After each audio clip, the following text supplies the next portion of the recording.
¿Cómo está, Tamara? ¿Me escucha? Buenos días. Muy buenos días, Nelson. Buenos días con todas las pilluelinas y todos los pilluelinos. Qué Nos gusto hemos tenerla encontrado, acá. hemos despertado. Sí, hemos despertado con una noticia bastante preocupante, así que Sí, sí, aquí sí. presta para conversar. De hecho, Tamara, yo estaba haciendo la introducción hace poquito precisamente sobre el asunto de lo que acaba de ocurrir y creo que es meritorio con todos los invitados que vamos a tener el día de hoy hablar de esto porque cambia todo, cambia el asunto. A ver, yo tengo por acá ya específicamente lo de Leonidas Issa. Eh, Tamara, Issa es detenido, ¿cuál es su postura? Preocupada además por la forma como lo detienen, de una forma bastante arbitraria, sin documentos. O sea, también toda esta movilización de policías y militares de élite para apresar a un líder indígena. Estaba yo reflexionando, ojalá actuaran así cuando hay que apresar a ladrones, criminales, a violadores o a feminicidas, pero no sé, no es el caso. También sabemos que ya el gobierno se está abriendo francamente en las posturas, yo diría, bastante dictatoriales y bastante erradicando los derechos a la movilización que tenemos la ciudadanía.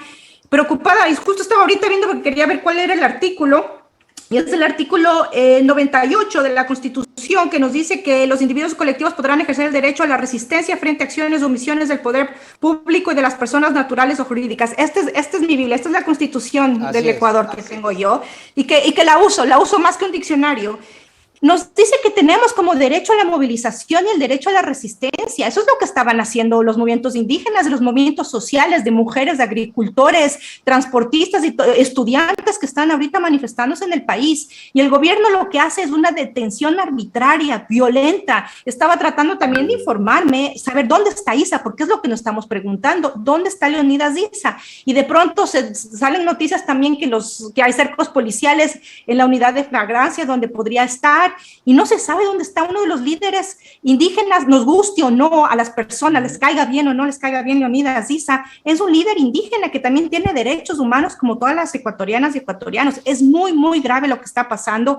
Yo también concuerdo, Nelson, con mucha de la lectura que tú estabas haciendo y de mucha gente. Esto es más que un error del gobierno. Yo creo que están actuando de la forma que siempre han sido, creyéndose en la impunidad y en la verdad y en vivir en un mundo, en un país que no existe. ¿De verdad creen que un líder indígena está aquí tratando de desestabilizar y acusarle de cosas inclusive sin tener los documentos oficiales y de procedimientos legales y jurídicos para detener a una persona dentro de movilizaciones nacionales que fueron anunciadas, informadas? Entonces, yo hablaría de una No fue persecución. improvisado, fue algo que se sabía que iba a pasar. No, y cómo lo detienen también, la forma como lo detienen, dónde lo detienen. Entonces, estamos ya viviendo un estado totalmente fallido, donde la gente que estamos atreviéndonos a hablar, estamos siendo perseguidas, amenazadas e inclusive apresadas. Leonidas Issa, el líder de la CONAIE, está en la cárcel. ¿Qué es lo? Está al menos retenida por el Estado. ¿Qué significa eso para un Estado ecuatoriano que dice estar construyendo el país que soñamos? Claro, el gobierno tiene su postura y el gobierno se ampara en el hecho de, pues, están cometiendo un delito, obstruyendo las vías. Hemos visto casos con otras autoridades donde ha ocurrido exactamente lo mismo y no ha pasado absolutamente nada. Tamara, ¿se va a radicalizar el tema? A ver, yo estaba pensando, reflexionando y creo que uno de los movimientos más poderosos y más fuertes que tiene el país, de los movimientos sociales con capacidad de movilización, es la CONAIE. Si vemos retrospectivamente lo que ha pasado en las movilizaciones masivas, ¿no? En octubre o los años anteriores, históricamente en el país es el movimiento indígena el que ha sido capaz de sacudir al Estado, a la Así es. nación y a gobiernos por el simple hecho de presentarse y movilizarse a nivel nacional.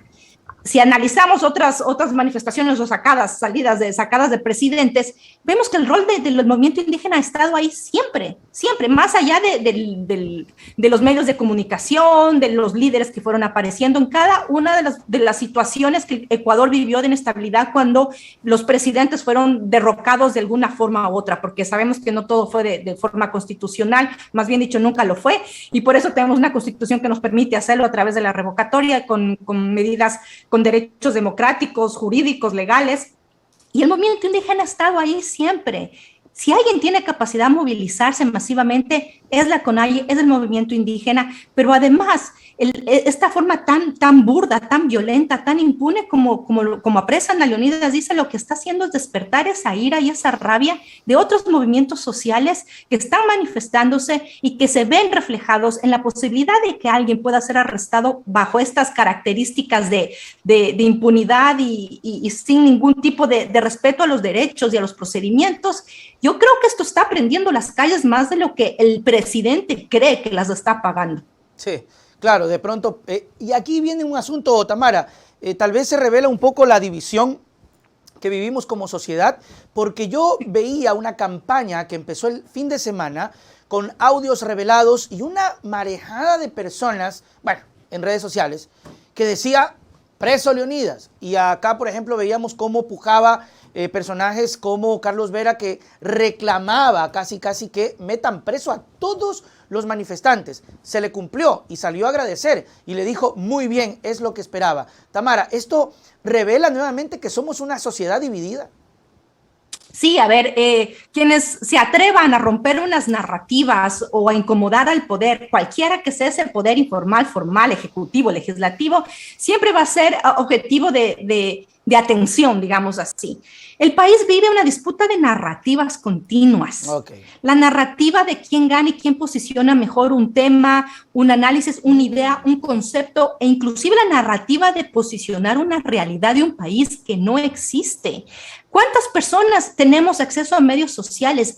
¿Cuánta de la realidad del país se refleja en Twitter o en Facebook o Instagram o cada una de estas redes donde las gentes nos hemos encontrado por la pandemia y por la posibilidad tecnológica que nos permite tener estos acercamientos? Pero ¿cuánta de esa discusión, de esas narrativas, aterrizan en la realidad del gran porcentaje de personas, de ecuatorianas y ecuatorianos que están todos los días disputándose la sobrevivencia de su vida para llevar algo de comer a su familia, para poder educar a sus hijas, a sus hijos, para poder acceder a medicinas, a tratamiento médico, para poder tener alguna seguridad de que el momento que sales de tu casa no te van a matar por robarte el celular? O sea, esta narrativa posicionada ya que se viene, nosotros decimos, se van calentando las calles, ¿no? Porque se sabía que había reuniones, que la gente se estaba movilizando, que los movimientos sociales se estaban encontrando entre sí, y al mismo tiempo tenemos esta batalla de narrativas que tenemos en las redes sociales, donde básicamente ya perfilan a alguien como asusador o como violento y como criminal, casi que criminal, lo sentencian a través de esto, y claro, el momento en que lo apresan de esta forma tan arbitraria, lo celebran y tratan de posicionar en la narrativa de que el Ecuador ya está fuera de peligro porque entonces la amenaza ya está presa, entonces ahora sí vivamos todas y todos felices, y la realidad del país sabemos que no es de eso. Tamara, usted decía algo cierto y eso es importante que la gente lo pueda debatir y lo pueda comentar en sus casas. Detienen a Leonidas y creen que se acabó, pero aquí hay un asunto y lo he sostenido. La manifestación no es solo por Leonidas, porque yo veía que, divisiones en todo gremio. Los agricultores, unos decían no voy a salir, otros sí salieron grupos feministas que también salieron a manifestar. Es decir, el tema no pasa solamente por Leonidas, es un tema de país, Tamara. Háblanos sobre tu percepción de los otros grupos que también se adhieren a la manifestación. A ver, si tú tienes un Estado incapaz de garantizar lo básico y que ha roto todas las promesas y todo lo lógico que un Estado debería brindarte, la seguridad, porque la crisis carcelaria es una crisis humanitaria, yo repito esto, el acceso a la salud, el empleo, el trabajo, la educación. ¿Cuántos estudiantes tenemos que no han podido entrar a educarse a las universidades? ¿En qué estado están las escuelas, los colegios públicos? Si tienes un Estado incapaz de sostener y de asegurar un bienestar, no digo mínimo, un bienestar en general a sus ciudadanas, ciudadanos, lo que estás haciendo es fraccionando cada parte de la representación de esta ciudadanía mediante no darles infraestructura, mediante no asegurar los hospitales, las medicinas, la educación, la seguridad. Lo básico en el Ecuador no existe. no se da. Entonces, ¿cómo no se van a movilizar las mujeres, los campesinos, los agricultores, los transportistas, los educadores? Porque el gobierno ha roto frentes con absolutamente todos los movimientos sociales, los pescadores, se ha sentado a dialogar, y en el momento de dialogar, en su arrogancia dice diálogos, presentan este país que se creen, en el que seguramente pertenece el presidente y la jorga que lo respalda, porque es un país privilegiado y una burbujita donde no salen y de verdad que se lo creen. Y el resto del país está ahí realmente sosteniéndose y aguantando. Yo hablaba con algunas amistades, decía, a lo mejor esto es ya la válvula de esta olla de presión que ha estado aguantando por la pandemia, por la falta de empleo, por el miedo, por todo lo que ha pasado, lo que hemos vivido como país. Y a lo mejor necesitábamos, cuando cocinas en la olla de presión, tienes que mover la válvula para... Claro. Para que ya, a lo mejor ni siquiera necesitamos ese empujón, sino que simplemente alguien topó esa válvula, como puede ser, creo yo, esta detención de Leonidas Diza, y la tapa va a explotar, y todo va a explotar. Y somos un país que tenemos historia de explosiones sociales, que usualmente lo que tenemos ahorita es una carencia de líderes y de liderazgo, y eso a lo mejor no se sabe cómo canalizar tanta furia, tanta rabia, tanta indignación. Hay gente que ciertamente necesita trabajar, y poco le importará paralizar y movilizarse. Yo sí creo que hay que parar para poder avanzar, claro. Pero otra gente ya no da más. Cuando ya se te han muerto tus familiares, cuando lo has perdido todo, lo pierdes hasta el miedo, inclusive el miedo a movilizarte y a salir a las calles, porque o sales a las calles a manifestarte y a tratar de hacerlo para poder tener una reacción de movilización masiva, o estás básicamente sobreviviendo todos los días buscando el alimento, la medicina y rogando a un Estado que te dice que todo está bien. Claro, y no solamente el Estado como Estado, sino también actores y medios. Tamara, entonces, por ejemplo, se anclan en esta narrativa de yo trabajo, no paro, yo trabajo, no destruyo. Se anclan en esta narrativa para tratar de deslegitimar un proceso realmente necesario. Entonces, entra esta disyuntiva de es verdad, le creemos a esta gente que dice, ¿por qué paralizamos? O por favor, hay que paralizar. Porque decía alguien, yo prefiero parar una semana y no estar una vida atado a situaciones complejas. Yo creo que es legítimo que las personas decidan y se pronuncien su libertad de expresión desde donde están, ¿no? Pero yo sí les atrevo a examinar sus privilegios y a partir de esos privilegios incomodarse y atreverse a reaccionar frente a lo que está pasando, porque es muy cómodo tener toda tu vida tranquila, tener educación, tener una casa, tener comida, tener lujos como salir al cine, que ni siquiera debería ser un lujo, sino un derecho, la distracción, el acceso a la cultura, o lujos que te permita comprarte la ropa que venden en los centros comerciales, que es súper cara, y si la vendes porque la gente la compra, entonces, ¿por qué te vas a molestar? Al contrario, te vas a fastidiar si ves a los indios, como despectivamente les llaman, a venir a destruir Quito o a ensuciar la ciudad, porque salen los defensores del adoquín de la pared a tratar de decir, aquí el adoquín y las paredes son lo más sagrado, y porque lo hacen desde sus privilegios. Pero háblame de la mujer que no tiene trabajo y que no tiene cómo más alimentar a sus hijos y a sus hijas. Háblame de las mujeres violentadas todos los días. Háblame de las niñas violadas. Háblame del señor de 60 años o 58 años que no encuentra trabajo desde hace año y medio y que no tiene cómo pagar las cuentas. Háblame de la forma como las personas en el Ecuador se alimentan sobre la base de endeudamientos, de créditos, de tarjetas, que por cierto, a lo mejor el Banco de Guayaquil te llama todas las semanas para ofrecerte más crédito, de más endeudamiento. ¿Cómo está la sociedad ecuatoriana viviendo? Tienes a la gente privilegiada que puede molestarse por las movilizaciones, pero el privilegio y la narrativa que se gana desde ese privilegio no es la realidad de la mayoría de ecuatorianas y ecuatorianos. Tamara, es decir, no está mal que cada quien tenga su criterio y su pensamiento. Lo que está mal es que esto venga del presidente y que el presidente crea que esa es la verdad. Es que vive en esa burbuja. Claro. A ver, y además, ¿quién es el presidente?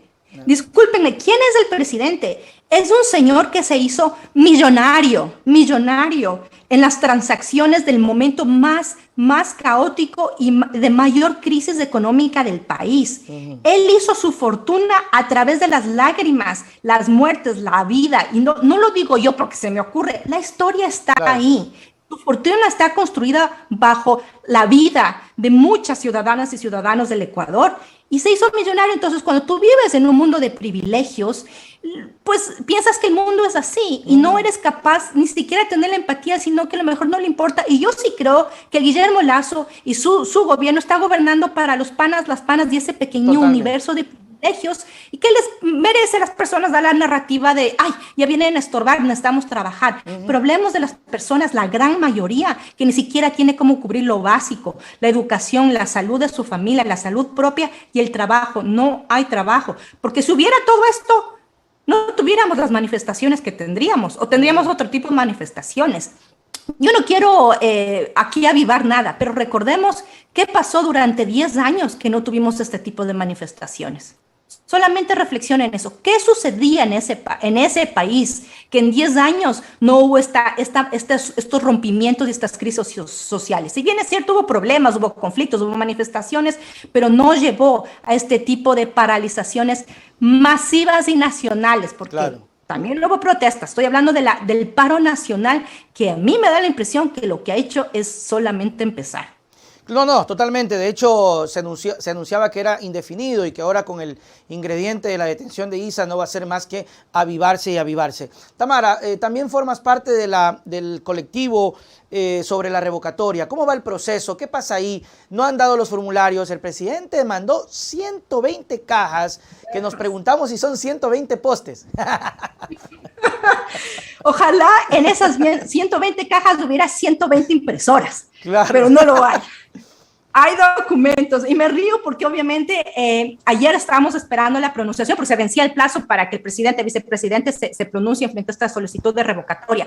Lo reitero y lo repito, son 3 solicitudes las que está manejando el CNE. Ya. La una de Ángel Timpantuña, que también estuvo sumado porque aquí estamos sumando esfuerzos, y las otras 2 de la coordinadora de la que yo hago parte, que es para el presidente y el vicepresidente. A ver, ¿en qué estamos? Es de conocimiento público que la forma de responder del gobierno a través de Francisco Jiménez el día de ayer en una pequeña rueda de prensa nos contestaron básicamente esta solicitud con más o menos 120 cajas con documentos.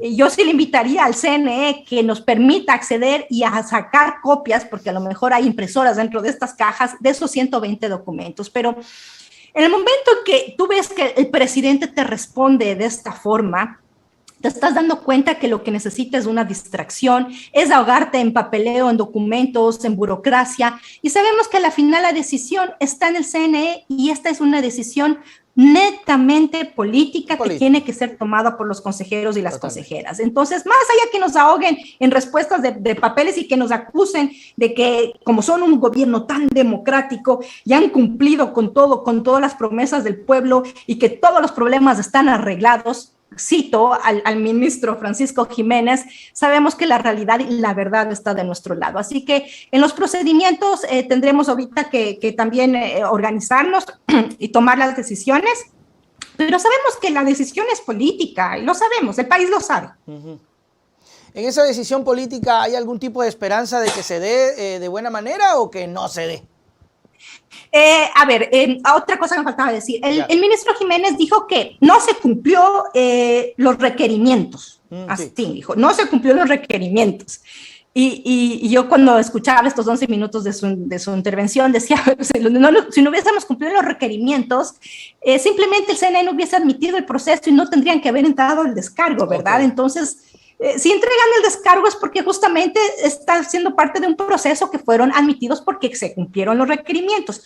Yo quiero invitarle a las personas a leer el documento de 46 páginas que son básicamente lo que sustenta la solicitud de revocatoria al CNE, y en la página número 15 está desgranado la descripción detallada de este análisis que es requerido para presentar la revocatoria que nos han dicho que nos estamos sustentando frente a lo que se presentó en el plan de gobierno, creando oportunidades con la realidad del país. Yo tendría que decir, bueno, lean esto, pero la verdad lo están viviendo ustedes. Ya lo que ocurra dentro del CNE es lo que realmente va a indicar el camino a seguir. La decisión es política. También yo estaba escuchando a abogados y a personas constitucionalistas que conocen más de esto, lo digo y lo reitero, yo soy una ciudadana, soy feminista, sí, pero soy ciudadana, soy migrante, soy ciudadana, no soy abogada, no soy jurídica, pero me estoy informando y alimentando para tratar de comprender qué es lo que sucede más allá de lo que yo sienta, sepa o perciba. Tamara, de hecho, las manifestaciones son una muestra de que realmente la gente no está contenta con lo que está ocurriendo. Lo decías tú al inicio, y creo que parece ser que el gobierno no capta esa idea de que realmente la revocatoria, las manifestaciones y los problemas que se han venido dando, el hecho de tener 71% de desaprobación, a estas alturas yo le sumo 5 puntos más, es que está haciendo mal las cosas, pero lo decías tú, no se dan cuenta porque están metidos en su burbuja y le están haciendo caso a 2 o 3 personas que tuitean y se vuelve un gobierno de Twitter, ¿no? O de plano no les importa, Nelson. O de plano, sí. De verdad, de plano no les importa. Nosotros sabíamos, el país sabía quién es Guillermo Lasso. Teníamos la historia de dónde proviene, lo que digo, acabo de decir, de su fortuna, de sus políticas, sus propuestas. Tenemos también una historia donde él trató de manejar un discurso, una narrativa de fraude en las elecciones que perdió antes de ganar estas, con cajas vacías. Sí, entonces, el gobierno de las cajas, porque ahorita nos entrega 120 cajas para descargarse de la solicitud de revocatoria. La decisión está en manos del CNE, por eso nosotros llamamos a los plantones al CNE, porque el CNE es la institución que está encargada de velar la democracia de este proceso.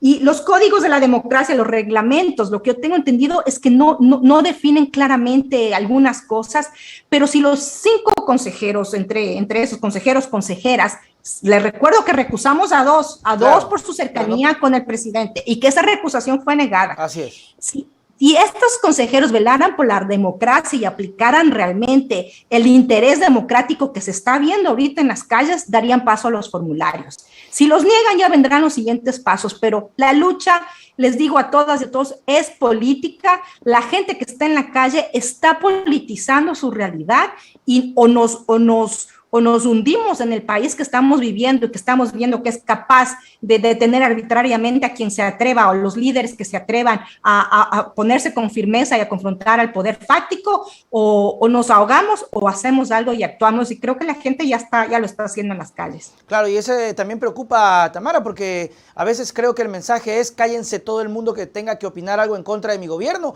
porque puedo ir a tu casa, patearte la puerta y a llevarte preso por el hecho de opinar. Ya pasó con actores políticos. De hecho, más adelante conversamos con Virgilio Hernández, que también había mencionado algo parecido y cayó preso más de 70 días, igual la señora Paola Pavón. ¿Qué crees que va a pasar, Tamara?